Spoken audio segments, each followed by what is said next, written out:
Assalamualaikum warahmatullahi wabarakatuh. Halo teman-teman, perkenalkan saya Sherliana Nur Anissa, mahasiswa Pendidikan Kimia FKIP UNS. Pada video kali ini, saya akan membahas sedikit mengenai teori HSAB.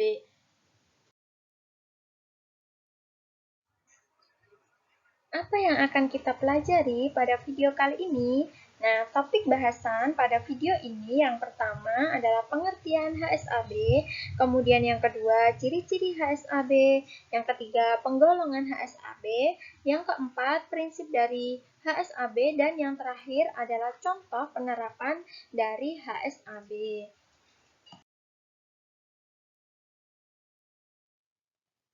Sebelum membahas teori HSAB, apakah teman-teman masih ingat tokoh yang berperan dalam teori asam basa?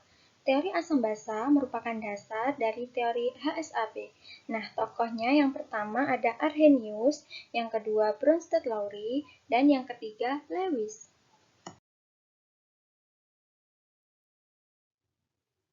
Lalu, bagaimana isi teori asam basa menurut tokoh tersebut? Yang pertama, teori menurut Arrhenius, yaitu asam merupakan zat yang menghasilkan H+ atau H3O+ dalam air, sedangkan basa menghasilkan OH- dalam air. Sedangkan menurut teori Bronsted-Lowry, asam merupakan donor proton, sedangkan basa merupakan aseton proton. Lalu bagaimana menurut teori asam basa Lewis? Menurut Lewis, asam adalah penerima pasangan elektron, sedangkan basa merupakan pendonor pasangan elektron. Apa itu HSAB? Pengertian HSAB yaitu singkatan dari Hard, Soft, Acid, and Base atau asam basa keras lunak. Merupakan klasifikasi asam basa berdasarkan teori asam basa Lewis. HSAB diusulkan oleh Radberson untuk menghubungkan reaksi anorganik dan organik sehingga dikenal juga dengan asam basa person. Yang selanjutnya adalah ciri-ciri HSAB. Kita mulai dulu dari asam basa keras atau hard. Nah, ciri-ciri dari asam basa keras yang pertama, bilangan oksidasinya tinggi, elektronegativitasnya tinggi, jari-jarinya kecil, polaritasnya rendah, dan tidak memiliki elektron valensi. Kemudian, ciri-ciri dari asam basa lunak atau soft yaitu yang pertama, bilangan oksidasinya rendah, elektronegativitasnya rendah, jari-jarinya besar, polaritasnya tinggi, dan memiliki elektron valensi. Penggolongan HSAB, asam dan basa digolongkan menjadi keras, lunak, dan ada juga yang berada di daerah batas. Contoh dari asam keras yaitu H+, Li+, Na+, K+, Be2+, Mg2+, Ca2+, dan Sr2+. Kemudian contoh dari basa keras yaitu H2O, NH3, N2H4, F-, Cl-, OH-. Kemudian ada pula asam yang berada di daerah batas, misalnya Fe2+, CO2+, Ni2+, Cu2+, dan Zn2+. Kemudian basa yang berada di daerah batas, contohnya C6H5NH2, N3-, N2, NO2-, Br-, dan SO3-. Kemudian asam yang berada di daerah lunak atau asam lunak, contohnya Cu+, Ag+, Au+, CH3Ag+. Yang terakhir basa lunak yaitu contohnya H-, C2H4, C6H6, CO, dan SCN-. Nah, untuk contoh lainnya juga bisa dilihat pada tabel penggolongan HSAB tersebut. Prinsip dari HSAB ini yaitu asam keras cenderung akan berikatan dengan basa keras sehingga dapat membentuk garam yang stabil. Nah, interaksi antara asam basa keras itu akan membentuk ikatan ionik, sedangkan asam lunak cenderung berikatan dengan basa lunak sehingga juga dapat membentuk garam yang stabil. Nah, interaksi antara asam basa lunak akan membentuk ikatan kovalen. Nah, apa sih sebenarnya kegunaan dari HSAB itu?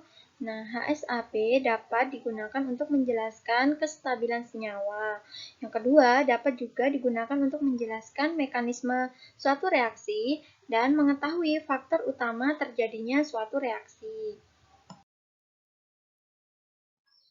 Berikut adalah contoh reaksi dengan menggunakan HSAB, yaitu reaksi antara HgF2 ditambah dengan BeI2 menjadi AgI2 ditambah BeF2. Nah, reaksinya itu yang terlibat yaitu asam lunak dengan basa keras ditambah asam keras dengan basa lunak menghasilkan produk asam lunak basa lunak ditambah asam keras basa keras. Nah, pasangan asam basa keras yaitu BeF2, sedangkan pasangan asam basa lunak yaitu HgI2. Pada reaksi tersebut dapat diketahui bahwa reaksi HSAB akan menghasilkan asam basa yang stabil yaitu asam basa lunak dan asam basa keras karena asam keras cenderung berikatan dengan basa keras. Begitu juga sebaliknya, asam lunak cenderung berikatan dengan basa lunak. Nah, itu tadi adalah contoh penerapan dari HSAB yang terlibat dalam suatu reaksi. Lalu bagaimana penerapan HSAB itu dalam kehidupan sehari-hari? Contoh penerapan dari teori HSAB ini dalam kehidupan sehari-hari dapat kita jumpai pada kasus keracunan. Nah, contohnya itu yang pertama, keracunan kadmium. Jika tubuh keracunan kadmium, bagaimana cara mengatasinya? Apa yang harus kita lakukan untuk menetralisirnya?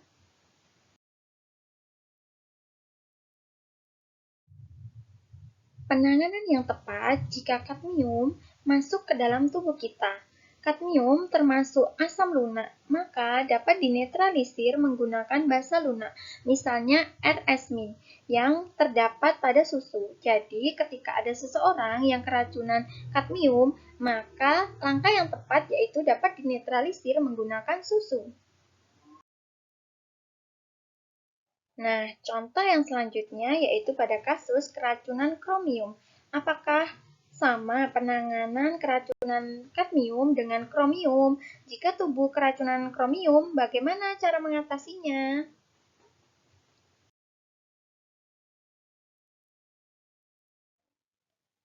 Nah, penanganan apabila tubuh keracunan kromium yaitu kromium termasuk asam keras, maka dapat dinetralisir menggunakan basa keras. Misalnya itu OR-min yang terdapat dalam kunyit. Jadi tidak tepat ya teman-teman jika kita keracunan kromium itu tidak boleh dinetralisir menggunakan susu. Seharusnya itu dinetralkan dengan basa keras, contohnya yaitu kunyit. Sekian dulu ya teman-teman pembahasan mengenai teori HSAB pada video kali ini.